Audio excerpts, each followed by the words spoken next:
Ada pertanyaan kepada saya, adakah produk Evo Plus ni allergic ataupun boleh menimbulkan kesan allergic kepada orang yang pada pengguna? So seperti kita fahami tadi, kalau ikut allergic biasa datang daripada debunga ataupun polen yang diguna pakai oleh lebah yang dibawa masuk dalam sarang. Dan dalam madu pun ada sedikit sebanyak debunga yang boleh menyebabkan allergic reaction kepada pengguna.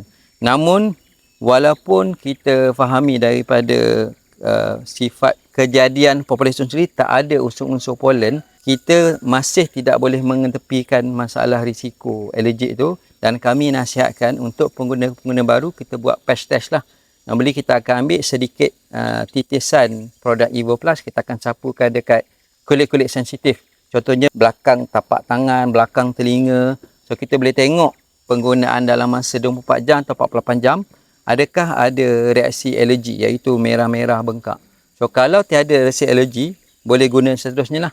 Kalau ada risiko alergi within 24 jam, tiba-tiba ada gelembung merah atau gatal-gatal, itu adalah kesan alergi. Kebanyakan daripada testimoni yang kami terima setakat hari ini belum ada lagi, tapi kita tak boleh menafikan kewujudan tersebut supaya nanti tidak menimbulkan masalah di kemudian hari.